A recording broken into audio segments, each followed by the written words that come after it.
Welcome to the 29th Talks with Terri on the 29th of July.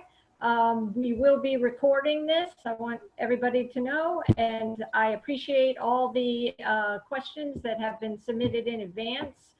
And we are honored to have with us this morning Treasurer Seth Magaziner, and I want to welcome you, Treasurer. Thank you for your time this morning. Thank you, Terri, and thank you for everything that you do. You've done a terrific job representing Middletown and Portsmouth up at the State House, along with your colleague, June Speakman, who I see is also here, and it's an honor to serve with you. So thank you for inviting me. Thank you. So we have some pre-submitted questions, and we also have some topics that were on the agenda for this morning. And I think well, first, can you explain to all of us and for maybe the public that watches afterwards exactly what your office's responsibilities are? Yeah, absolutely. It is, an absolute privilege to serve the people of Rhode Island as the state's Chief Financial Officer. I'm joined by Leanne Byrne, our Legislative Director from the office, and we have a number of responsibilities. Probably the biggest part of our job is running the state employees retirement system, the employees retirement system of Rhode Island. This is the pension fund, as most people know it, is the largest source of retirement income for 60,000 Rhode Islanders, public school teachers, state employees, first responders, Rhode Islanders who have spent their lives serving the community and who deserve security in retirement. That's a big part of our job. We also have a role in issuing and overseeing state debt, so bonding, managing the state's investments, including the state's cash, like the general fund. We are tasked with reuniting Rhode Islanders with their missing money, their unclaimed property, which is a really fun topic. But in an average year, we reunite more than 10,000 people with money that they didn't even know they had lost in most cases. And we run a small program, but an important one, called the Crime Victims Compensation Fund, which exists to assist victims of violent crimes and their family members with financial relief after they have been victimized. And through that program, we help typically between 500 and 700 Rhode Islanders a year who have been victims of assaults or kidnappings, or in a worst case, the family of a homicide victim, with financial compensation. And then taking a big step back, aside from the day-to-day of running those programs, I've tried to spend my time as treasurer for the last 6 years really being proactive in doing things that will help move the state's economy forward and lift up Rhode Islanders. So, working with you and some of your colleagues, we passed a statewide school construction bond 2 years ago that is now in the early stages of what will be an amazing statewide upgrade of school facilities. We started some new green infrastructure programs at the Rhode Island Infrastructure Bank a few years ago that have now got $100 million of green infrastructure projects either funded or in the pipeline. So I really believe that it's our job not just to manage the day-to-day of the office, but to move the ball forward and to do things that will help build a stronger Rhode Island. So that's what I've been focused on. Great, thank you. So the biggest topic I think that many of us are here to hear today is, what is the state of Rhode Island's economy from your perspective right now? Well, I mean, clearly these are challenging times, right? Both in Rhode Island and nationally. This is, by many measures, the most severe recession we have had since the Great Depression. The month of May of 2020 was the highest unemployment rate in recorded Rhode Island history.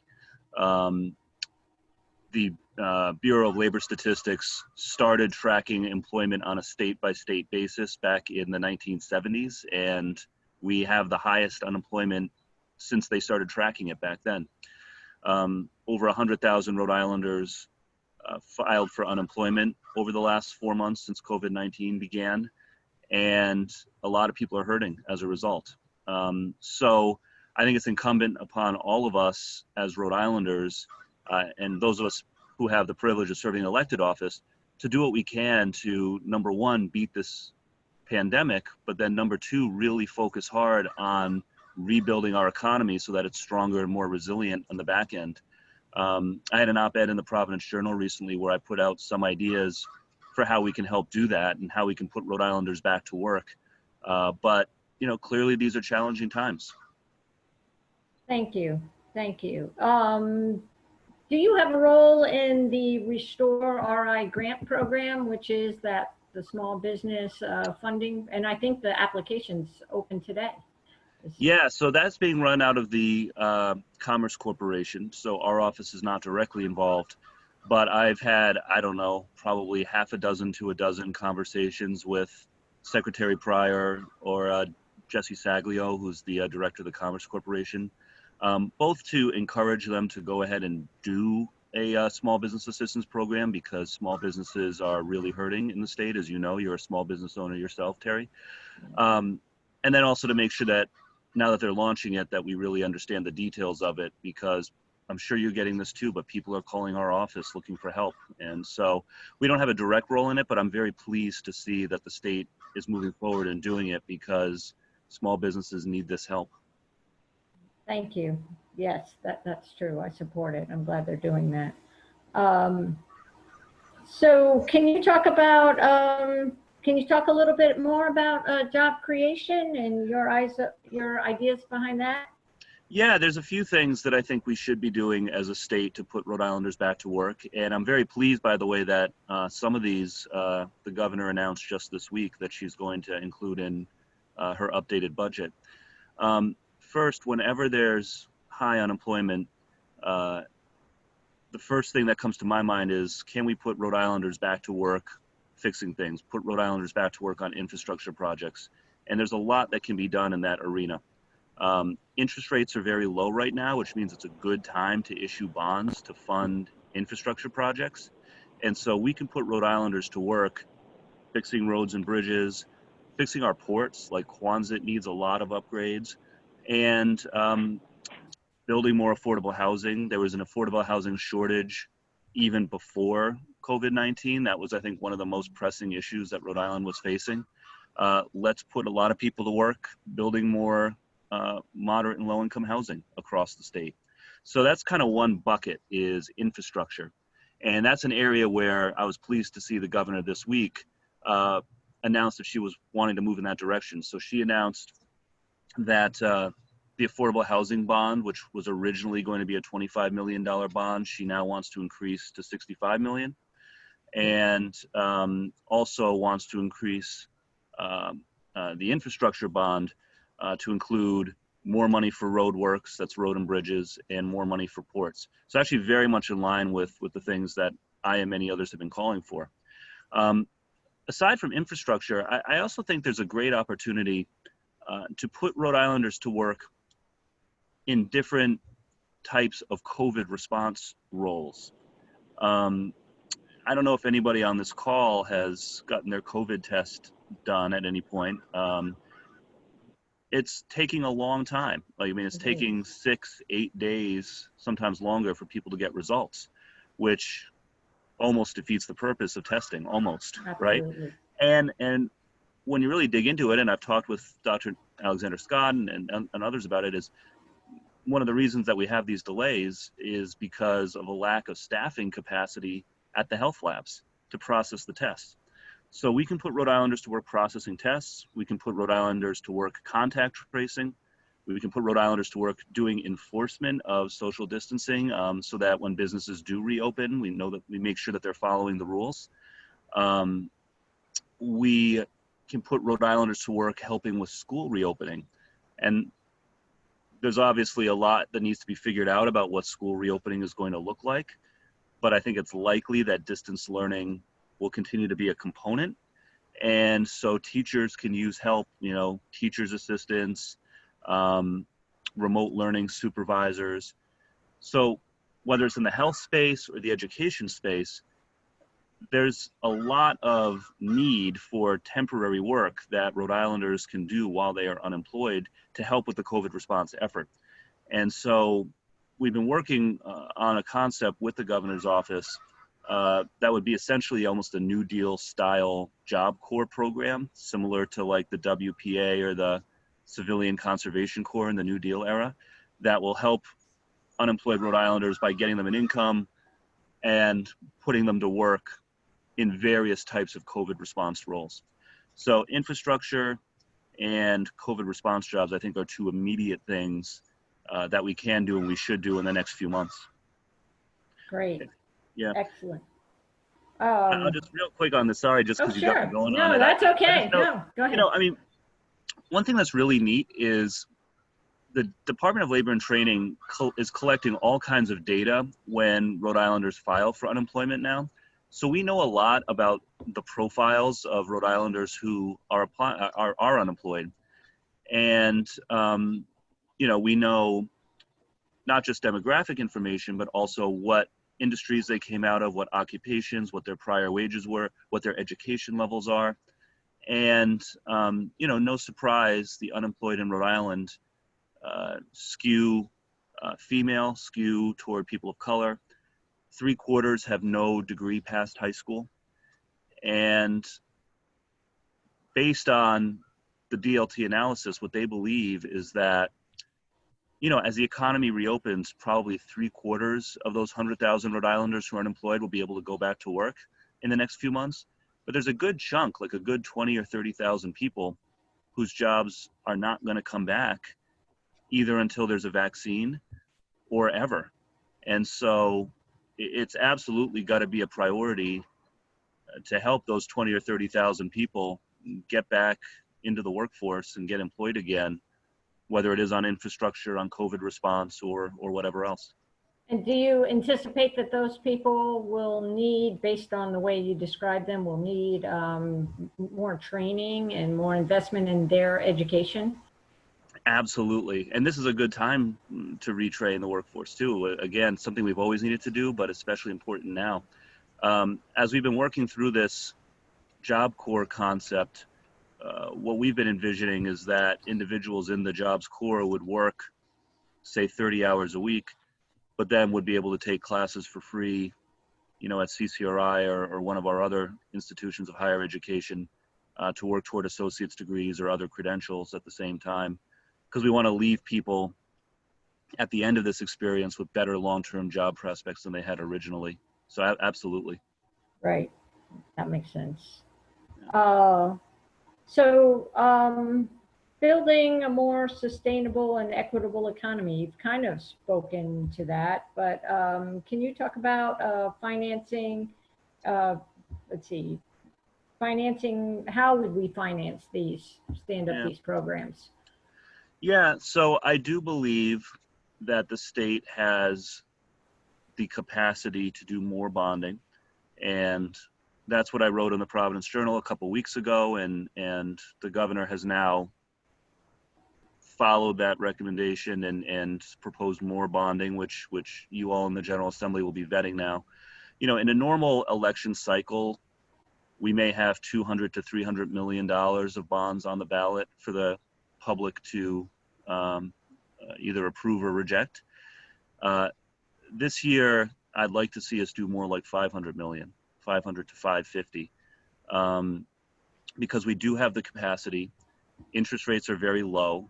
If we went to market today for, you know, to issue bonds, our interest rate would be less than 2%. Interest rates are very low. And now's a time when we need that jolt. We need that economic stimulus. So bonding is one way. And then we also have to see what Congress does. You know, I'm hopeful that Congress will come through with more state aid. Even the bad version of the stimulus bill that Mitch McConnell came out with this week does provide states with some additional flexibility for how we use federal aid, which would be helpful. But of course, we need more than that. And so I'm hopeful that as that stimulus bill is negotiated in Congress, that more state aid is part of the equation, which I know Democrats have been fighting for and our congressional delegation has been fighting for. But I think, you know, hopefully through a combination of bonding and additional federal aid, we'll be able to get most of the way there. Great. Can you give us a sense of the original 1.25 billion that came into the state, where we are with that. Can you speak to that? So of the, and just so everybody knows, so under the CARES Act, that was the big federal stimulus bill back in April. Rhode Island was earmarked $1.25 billion, and that's great. That's a lot of money for Rhode Island, but there were so many strings attached to it and so many restrictions on how it could be used that it's frankly been difficult to use that money to do the things that the state needs. And a lot of these restrictions, by the way, were put into place by the Trump administration. So it's not actually even in the legislation, but they, at the federal level, their Treasury Department has interpreted it in a very restrictive way, which is frustrating. So for example, they say that the $1.25 billion can only be used for COVID-related expenses. So we can use it to like build the field hospitals. We can use it for PPE. We can use it for testing, but like we're not going to need $1.25 billion of PPE, right? Like that's or ventilators, right? And so the biggest problem that we have, the biggest challenge that we have, is we need to fund an economic recovery, and we need to close the state deficit because our revenues dropped significantly when everything had to shut down. And with all these restrictions that the Trump administration put on that $1.25 billion, we haven't been able to use it for that. We haven't been able to use it for offsetting our lost revenues and closing the state deficit. And we've only been able to use a portion of it for economic recovery, including those small business grants that you mentioned earlier. So, and they also said that it all has to be spent by December 30th of this year. When I think, unfortunately, it's looking pretty clear now that this pandemic could extend, beyond the end of the year. So most of that money at this point has been earmarked for various healthcare related things. The hospitals are going to need money because they took a huge hit and have declining revenues. The small business program will be CARES Act funded. The governor announced an expanded Real Jobs Rhode Island program to train more Rhode Islanders who are out of work yesterday. That's a $45 million program that'll be CARES Act funded. So I'd say at this point, most of that money has been earmarked. It has not been, most of it has been earmarked. It hasn't all been spent.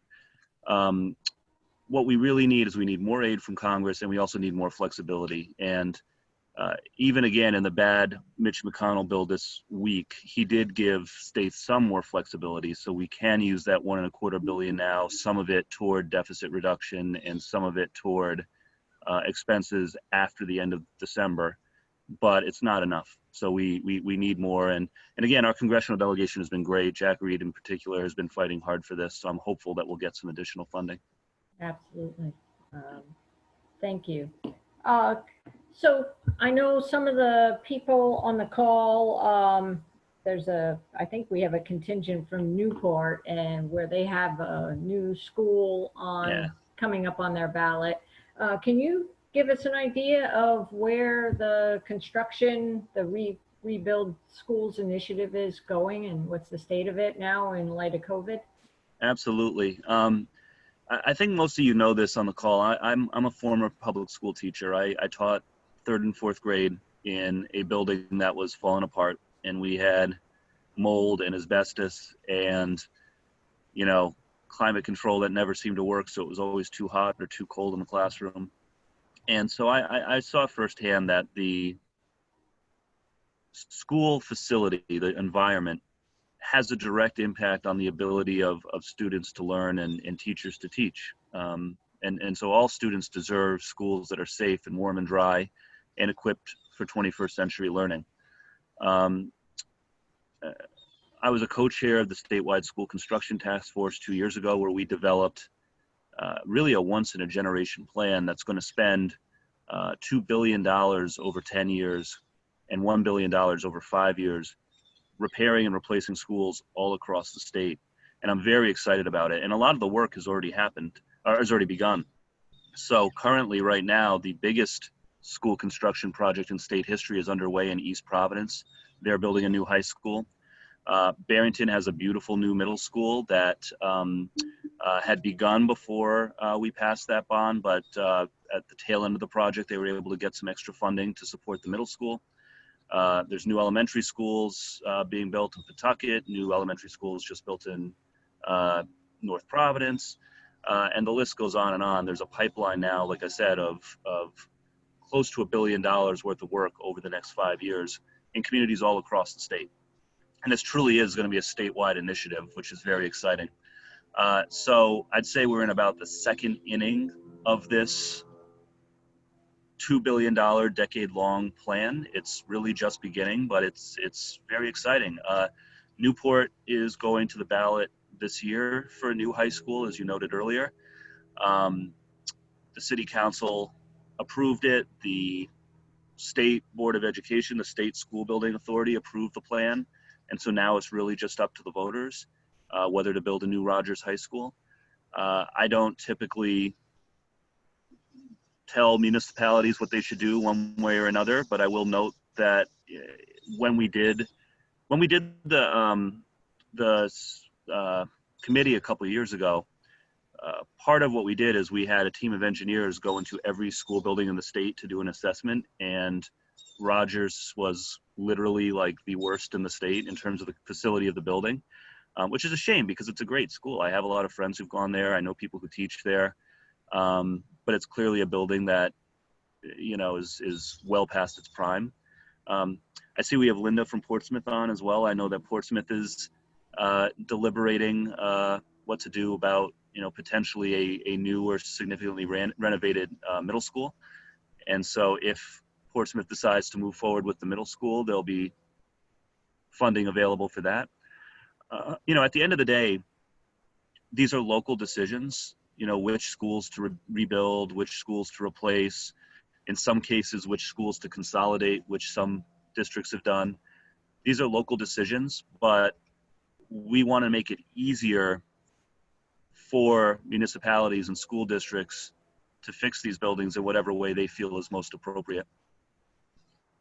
Okay. Do you think the timelines, and maybe this is more a question for RIDE, but do you see any extensions being provided in light of COVID? Because I know a lot of communities are struggling whether it's the appropriate time, Yeah. Portsmouth being one, to put something on the ballot right now. Yeah, conversations I've had with RIDE and also frankly with the House and Senate fiscal offices, there hasn't been a lot of appetite to extend those bonus deadlines. But there's a couple of things that we can do to help cities and towns. So let me just so everybody knows what we're talking about here. Basically what the school construction program is anytime a city or town builds a school or renovates a school, the state pays a percentage of the cost.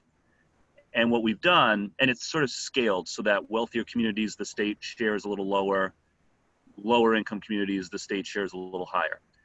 And what we've done is we've significantly increased the state share across the board for all communities for a period of 5 years. And that was done as sort of an incentive to try to incentivize cities and towns to have those tough conversations and hurry up and put plans together. So the question that you're asking, Terri, is whether those deadlines essentially can be extended. And again, I'm not seeing a lot of appetite for that because, frankly, the more the deadlines are extended, the more expensive it becomes to do. But what I think we can do for some of the cities and towns is something a little different that could still be helpful. Is we can work with them to help them design financing plans that allow the cost to hit the cities and towns of the municipal share, the cost to hit the cities and towns gradually instead of all at once. Because I think, and by the way, this is a conversation I've had multiple times with Newport, for example. There's a recession going on right now. So they're worried, like, okay, if we do the high school right now, are we going to be able to afford the city share, the municipal share? But if we wait, then we don't get the increased state share. So what do we do? And so what we can do is we can go ahead and do it now, fix the schools now, but we can design the bonding so that the cost doesn't hit the municipality all in one year, and it happens sort of gradually over a couple years, so that by the time the cost hits the municipality, the recession hopefully will be over, revenues will be back up, and it'll be easier to budget for. So I do think we can come up with some customized solutions around like the timing of those costs that can make it easier for cities and towns by basically having the cost begin to hit the municipal budget after the recession is over instead of this year. And so whether it's for Newport or Portsmouth or any other community, that's something that we're happy to work out a solution for. Well, that seems helpful. Thanks. Thank you for that. I'm just looking at our list of topics. We're really getting in the weeds here, which we I are don't know if sorry. I think that's probably more me, but People are still on the call, so I don't think we've lost anybody really. So I appreciate the level of detail. I hope the listeners do too. And I will open it up to questions in a few minutes, just a couple more minutes. Can you just, I have one more thing on our list here. Could you talk about maybe I have two, the state of the pension, if you could just touch on that. And could you talk us, I think you've mentioned this, but the infrastructure bank, the local Go Green, business Go Green program, Can you touch on that? Sure. So the pension has been a real bright spot during this pandemic. Again, this is the retirement system for state employees, public school teachers, and first responders all across Rhode Island, 60,000 people, all of whom deserve retirement security. And part of our charge in the treasurer's office is to not only administer the pension system, but to invest the fund so that we can earn return, which the better a return that we earn, the less cost it is to taxpayers to maintain the pension system, right? And so, of course, when you have a recession and in an environment like we had back in March where the stock market declined by 20%, that can be very challenging for a pension fund like ours. But the good news here is that actually we've held up really well. During the first quarter of the year, when the market fell by 20%, Rhode Island outperformed 95% of other pension systems in the country. If we had performed in line with the median, if we had been at the 50th percentile, we would have lost something like an additional $600 million. So we saved a lot of money because our investment strategy, which we call the back to basics strategy, it's a little more diversified and I'd say a little more balanced than a lot of other pension funds. So we've held up very well. And actually, we just ended the fiscal year with a new record for assets under management in the pension system at the end of a fiscal year. So we had more money, even with the recession and even with the stock market crash, we actually ended the year with more money in the pension fund than we began. So the pension system is doing quite well, knock on wood, which is good news, certainly for those retirees and public workers, but also good news for taxpayers because it means that less taxpayer money will be needed to keep the system healthy. As far as the infrastructure bank goes, I think rather than talk about the whole infrastructure bank, I think there's one specific program that you mentioned, which is a program called CPACE, Commercial Property Assessed Clean Energy, CPACE, that helps small businesses get low-cost loans to fund energy improvements to their buildings. Usually that means solar panels on the roof, but it can also mean like geothermal and other kinds of energy improvements. It can mean retrofits to building envelopes and that sort of thing. The CPACE program is doing great, actually. We started that. That was one of the first pieces of legislation that I worked on back in 2015. So again, the infrastructure bank can facilitate low-cost loans to businesses, any business in Rhode Island that owns, a facility. The very first project that CPACE funded, I believe, was in your district, Terri. It was a company called Embrace Home Loans. They got in Middletown. They got solar panels on the roof of their office, and that was back 4 years ago now. And again, dozens and dozens of companies all across the state have taken advantage of this program. Everything from dry cleaners, like, use a lot of electricity, so we've had a lot of interest from dry cleaners in putting solar panels on their roof, to daycare centers, to hotels. You know, the Orm Street Marriott, where, you know, a lot of political events happen, they just did a $2.5 million energy retrofit funded by the Infrastructure Bank. The Providence Public Library in downtown Providence is doing a big renovation. That was funded in part through this same program. So, you know, any business, particularly a business that has a big electricity bill, you know, should look into the program. Go to the Infrastructure Bank website. It's called the CPACE, C-PACE program, and it's going well.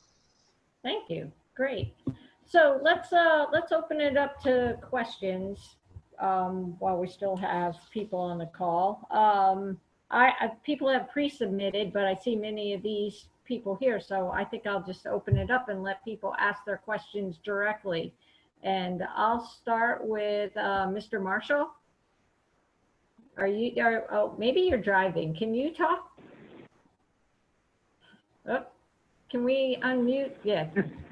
Hi, Bob. Good morning. Hi, how you doing? Can you hear me okay? Yep. All right. So Seth Magaziner, I want to thank you and ask you a couple of questions related to ABLE accounts and the great work that you did getting us going with ABLE accounts ahead of most of the other states. If you could just tell me, we were out there early, let me know how that's going and how much participation levels you're seeing, is the level you expected, and what we're doing to get more people to be aware of it. And then the Absolutely. other piece that's COVID related is, did we do anything to encourage people when they got their stimulus check, which for people with disabilities a lot of times affects their benefits, and they've got to get rid of that stimulus check fast, to start an ABLE account, or to put that into or suggest that they put that into their ABLE account as a way of making better use of the money and also maintaining the benefits. I love that idea. I love that. So let me take a step back. So the ABLE account program, just so everybody knows, this is a program we started a few years ago. It allows families of young people with disabilities, so young people with disabilities and their families can basically open an account. They can contribute money into it. They, if they want, they can save it and invest it, and there's no capital gains tax on the investment income, so it's sort of a tax efficient way to save, similar to a 529 account for college, except for a different set of uses. Or a more common way that people use it is they basically use it as a bank account, because as Bob was saying, you know, if you are on if you have received federal benefits related to the disability, and you have more than a certain amount of assets, then those benefits can be frozen. But if it's an ABLE account, then you can have significantly more, up to $100,000 in the account, and not have those benefits frozen. So it's a great mechanism of saving money and also spending money on disability-related expenses without sacrificing those federal benefits. Most states have ABLE accounts now. We were one of the first to launch it when Congress authorized it a few years ago. And so I think your first question about how's it going generally, and you know, I'll be honest, it's going well from a programmatic point of view. Like, we haven't had any complaints, we haven't had any glitches, like the accounts are running well. I think we've had two challenges. One is the General Assembly did pass the legislation to allow us to start ABLE in Rhode Island. We have not been able to get any sort of a marketing budget, so we've really had to rely on a lot of like word of mouth and a lot of like getting out and talking to people face to face to get the word out, and that's been a bit of a challenge. I would love to be able to have a little bit of money to spend on for marketing campaign. So I think we're up to about 200 or 300 Rhode Islanders who have accounts now, which, you know, is great for those individuals, but clearly there's many more people who could benefit from this program if we can get the word out more.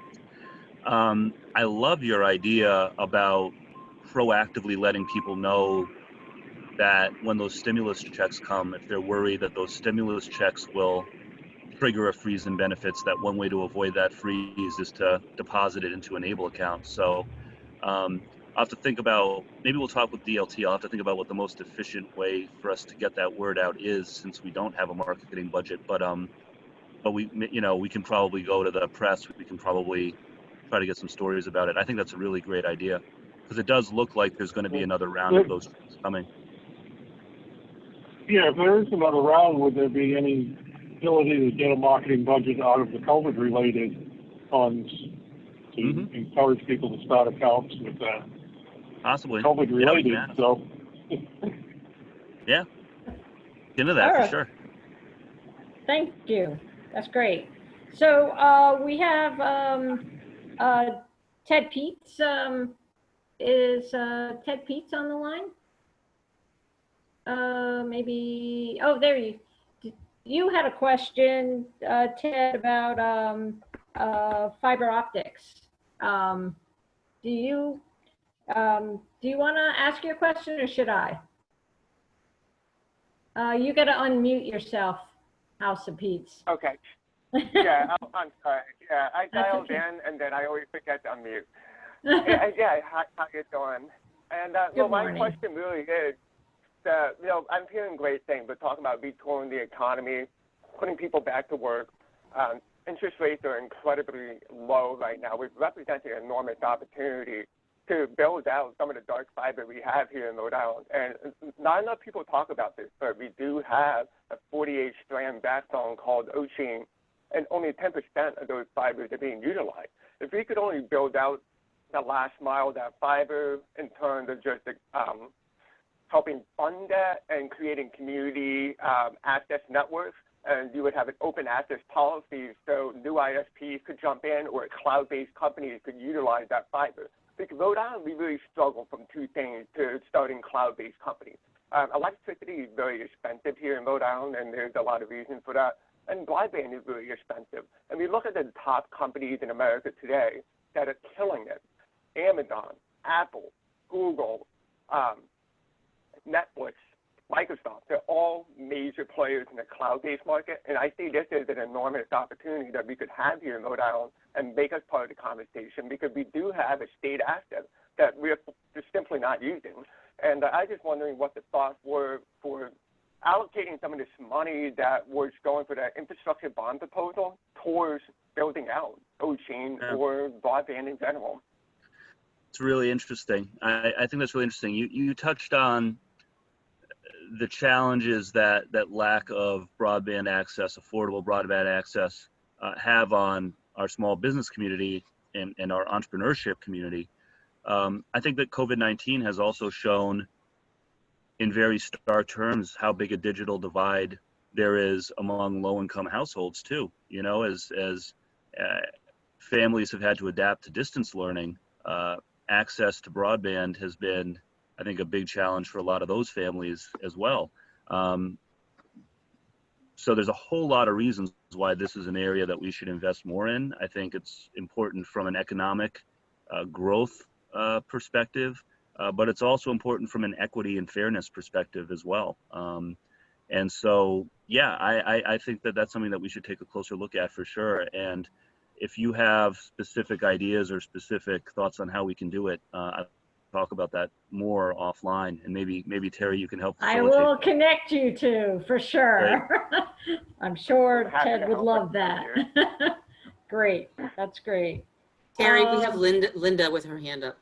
Oh, okay. Well, I was gonna, Linda, can I come back, make you number 2? Because I just want to go through the people that pre-submitted, and the last person that I see on the line is Beth Cullen. So if you want to ask your question, Beth, and then we'll go to Linda.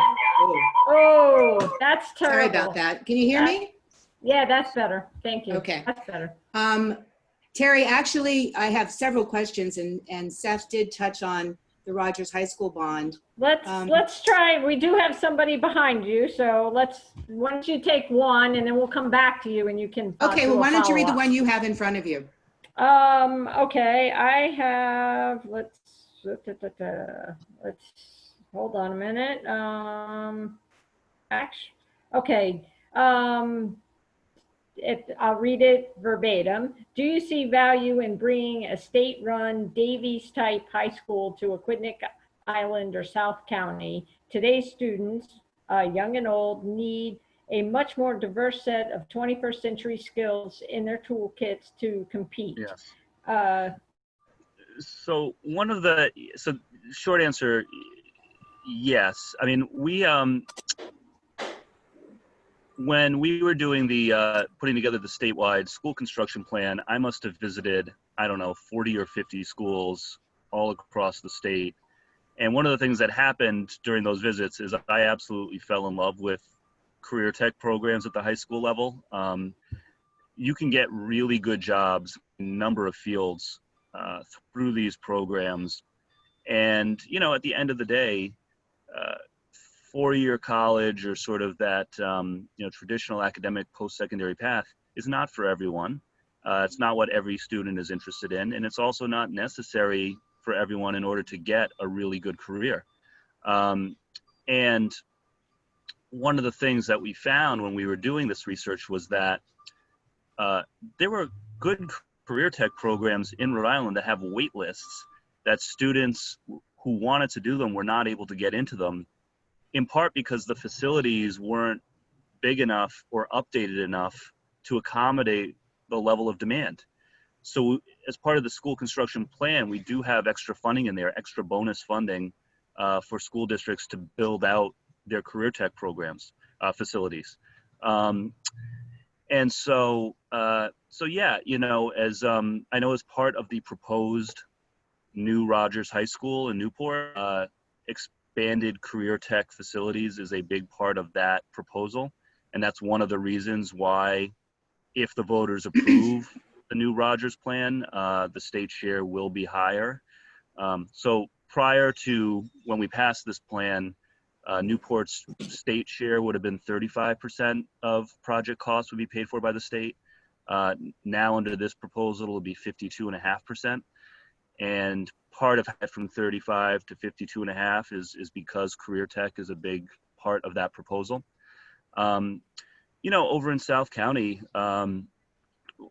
one of the best, if not the best, set of programs in the state is at Charahoe High School. There are kids from all over the state who go to Charahoe specifically for those programs. And so I don't know if the answer is that you need a state-run school similar to what Davies is, but I do think that we should invest more, at the very least, in helping the districts build out these programs, and then making it as easy as possible for students in any community to enroll in them if their community doesn't offer something similar. May I just, one quick follow-up. The location is key. Getting people there to use the facility 24/7 is, you know, all summer. And I was on the call yesterday with the governor talking with all of the CEOs around the country, and they were talking about all of the opportunities for certification without a 4-year degree. Yes, but that opportunity has to be for the high school kids and the adults. And if we put it down where Rogers is now, where there's no bus route, where it's a very finite space, we're not going to get the bang for the buck. So I really hope that you consider looking into a more centralized location where East Bay, as well as Aquidneck Island students and adults, can get what they need. Thanks. Thanks, Beth. Appreciate that. So, Linda, you have the floor. Thank you, Terry. And I want to thank Treasurer Magaziner. He recently met with us in the middle of COVID-19 to discuss with frontline COVID healthcare providers what his office might be able to do. So I really appreciate your time here today as well. As a town council person, we understand the pensions and other post-employment benefit, OPEB, are a huge challenge at the state level as well as the town level. And my question is, how have you looked into how OPEB could be affected by having Medicare for all and getting rid of the health insurance issue? Because that would clear up a lot of OPEB debt. And then secondly, we just at the town council level discussed with our investment advisors how we've done, and frankly, it doesn't sound like we did as well as you. And so could you, the state, possibly help the towns? I think we all have individual investment advisors. We were down calendar year by about 7%. Yeah. So thank you. Good question, Linda. Yeah. So on your first question, Linda, that's really interesting. We haven't done a formal analysis of that, but we could look at it. It reminds me a little bit of something that the city of Providence did several years ago, where Providence moved most of their retirees to Medicare, right? Rather than having the city continue to pay for their healthcare directly, and it saved the city of Providence quite a bit of money, basically by shifting that cost to the federal government and into a much larger, more efficient system. You know, it would be an interesting sort of exercise to look at, you know, if the federal government through Medicare covered all employee healthcare costs, kind of savings that would mean for states and cities. We haven't done a formal analysis of that, but it would be interesting. And there is a proof point there in Providence of Providence was able to do it to a limited extent just for their employees or their retirees who were 65 and older. And even just to that limited extent, they were able to save quite a bit of money for the city. And then on investments, yes, I mean, we're always happy to consult with any city or town about investments. I will say, something I don't know, and I don't know off the top of my head much about how Portsmouth pension investments are allocated, but you know, something that I have noticed in a lot of the cities and towns is a lot of the cities and towns, in my opinion at least, invest probably more aggressively than I would if I were them. It's not uncommon for cities or towns in Rhode Island to be, you know, 80 or 90% in the stock market, where, you know, I would argue that more of like a 60 to 70% range is a little more prudent, because otherwise you can just open yourself up to a lot of volatility and a lot of downside risk. So I don't know much about Portsmouth specifically, but we're always happy to compare notes. And, you know, sometimes it's helpful to just to get a bunch of investment people together in one room just to, you know, share ideas and brainstorm and, you know, share best practices. So always happy to do that. And thank you for your service in Portsmouth. Thank you. Thank you. Jonathan. Thanks, Terry. Good morning, Treasurer Magaziner. Morning. My name is Jonathan Kavak. I'm the CEO of Oliver Hazard Perry, Rhode Island. We sort of find ourselves pretty squarely in what I like to call the workforce empowerment space rather than development space. Likewise with sort of student development. You know, one of the things that we try to showcase in our programming is not just sort of economics and sort of cost management at the micro scale, but also to try to showcase it at the grander scale in terms of, you know, the investment impact and more particularly the relationship between workforce development and empowerment, social and civic interaction, you know, the civic engagement piece. As the state's treasurer, I'm wondering if you could suggest any particular good resources or information chains that we can highlight to sort of help people understand the relationship between, let's say, that workforce development program that put them into a job at Electric Boat and the bond that gets needed to, you know, fund an expansion of that, you know, industry or similar. I think that there's a big disconnect between sort of worker getting better job and sort of the need for the engagement piece that comes with the freedom, let's say, that greater economic security provides. That's a very good point. I don't have an easy answer on that, because it's a good point. It's nuanced. I'll have to think on that some more. But yeah, I think making those connections and making those ties is important. If you have any thoughts, or if anyone else has any thoughts on how we can better do that, I'd love to hear it. But I'll I'm going to stew on that a little bit. I'll be snarky and say fund our workforce empowerment programming, but Yeah. otherwise I can reach out to you to sort of continue the conversation. All right, let's do that. Another connection I will make. Yeah. Okay. Thank you. Mary Ann, did you have your hand up? I did. Good morning, Thanks, Terri. Mary Ann. Sure. Hi, I'm Mary Ann Ramo. I'm from Portsmouth, and it's nice to meet you, Seth. And I have a question. I was thinking about you touched on COVID testing, and then you were talking about the 1.25 billion and how the money was able to be used. And so I had a personal experience. I needed to get tested for COVID, which came back negative, gratefully. But first, it was kind of hard to schedule an appointment, and then the time to get the feedback in Rhode Island was going to be 7 to 10 days. And my physician is from South Coast. So I ended up going to Charlton, and I got it in 2 days. And so I've been kind of thinking about it and talking to people and doing some research. And I have a family member that works at a hospital in Rhode Island, and he does testing. And so it seems like in Rhode Island, the in-house testing is mainly for hospital patients and, the immediate need. And the way that it seems like the way that we handled our overflow, and it worked earlier, was that we sent it out to private labs. But now, because the numbers are so bad, those private labs can't keep up. So is there any funding that you said the governor has it earmarked? Like, are we working on that? Because it seems like this is not going to change. Okay.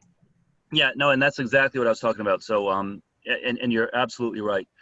So the bottleneck in getting test results back has to do with staffing capacity at the labs.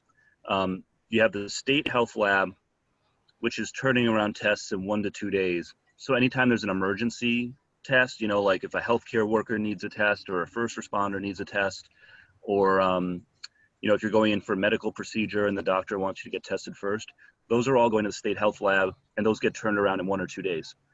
Everybody else, they're contracting out to private labs, and those private labs don't have the staffing capacity to turn those around as quickly as they should, because they're not just processing Rhode Island tests, they're also processing tests for other states around the country. So the answer is we have to staff up our test processing in Rhode Island, either set up another state-run lab or an expanded state-run lab, or there's a couple of Rhode Island labs, private labs that we've contracted with, like Eastside Clinical, where we basically need to help them hire a bunch more people so that they can process those tests faster. So it's really a staffing issue, and that's why I say again, that's one of several examples of where we need more bodies, we need more people in order to better improve the COVID response. And we have a lot of people who are out of work. So really, having a jobs program where we put people to work in COVID roles makes all the sense in the world. And so testing will be a big part of that, contact tracing, compliance and enforcement, distance learning, all of that. But, I anticipate that in the next week or two, we'll be announcing some sort of a Jobs Corps program that will place people in labs in addition to many other types of roles. Well, isn't part of it also the equipment? And since we have that deadline of the December 30th, because my relative was like, there's only a certain number of tests they can do. Yeah, I asked Dr. Nicole about that, and her sense is that they're pretty well stocked up on equipment and on testing supplies, and it really is more a staffing issue than a supply issue, at least right now. Thanks. Thank you. We are coming to a close. I see one more person who just showed up on my screen who did submit a question, and that's John Hirschbuck. I hope I'm not butchering your name, John. Would you like to ask your question of Treasurer Magaziner before we close? Are you still? You there? I think John's from the Newport contingency. Ooh. There you go. Can I just say, I don't know how we've gotten all the way through this conversation without talking about the great work that Terri has done as well. We worked closely together passing a really good bill last year called the Student Loan Bill of Rights, which protects Rhode Islanders who have student loans from abusive practices by their loan companies. Terri was in all those meetings even before she took office. I remember, like, when she was still representative-elect, was in a lot of those working group meetings. You know, we've worked closely together on that. She's always great on anything infrastructure bank related. Green finance, I know, is a passion. And I think she, being a small business owner herself, speaks very well on small business issues as well, because she speaks from firsthand experience. So Thanks, Seth. I didn't want to go the whole conversation without just saying you're doing some pretty great work. So I appreciate that. Thank you. Thank you. And I appreciate you joining this call today, because we've touched on a wide variety of topics, which I think has been very interesting. I don't know if John has fixed this gentleman, John, if he's fixed his audio. I couldn't hear you when you first unmuted, John. But he did have a question. Basically, I think he is in favor of consolidation of the school districts. I think you've kind of touched on that being a local issue, but yeah. Local decision. Yeah. John? Terri, can you hear me okay now? Terri? Yeah, that's better. Well, terrific. Thank you. John. My question related to that, I appreciate that it's when we're talking about schools and regionalization, that's a local issue, but it did seem that the state took it upon itself to incentivize regionalization by the way they structured the construction cost share. And given that, I'm wondering if that's sufficient, if that'll continue, and what else could the state do to not overtly require regionalization, but certainly encourage it more than they have? Yeah, so you're right. We did put in some very generous financial incentives to encourage districts to regionalize if they choose to do so.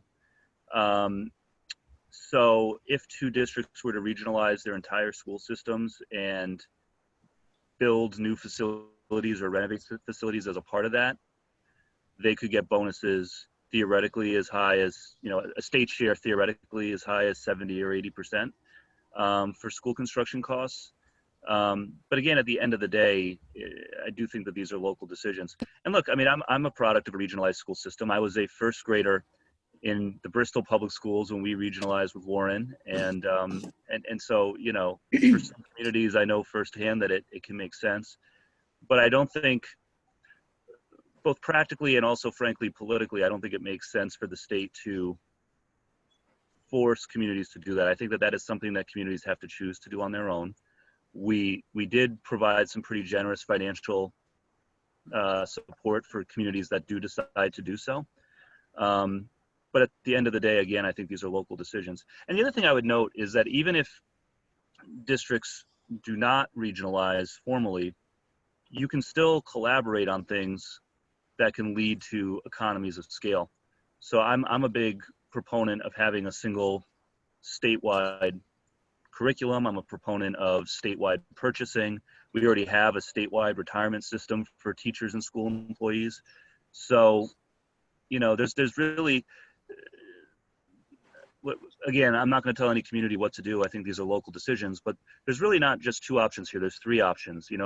There's regionalize, don't regionalize, but there also could be a middle path of, maintaining some autonomy, but also consolidating a lot of services and sort of integrating things without going all the way down the regionalization path. So I think every community just has to choose which path is best for them. Thank you. Thank you. Thank you. I think our time is up. I'm sure you have a busy day, Treasurer. I want to thank you again for all, for your time this morning and for touching on this wide array of topics. It's been very informative. I hope the people on the call have enjoyed it. And I will follow up with you and connect you with those few people that had requested that. Thank you, Terry, and thank you again for having me. Good to see you all, new friends and old. And Terry, yourself, keep up the great work. It's a pleasure to serve with you. Thank you. And thank you all for joining us this morning. We appreciate it. Thank you. Thanks, Terry, for hosting. Thank you, Paul. Paul, I know I owe you an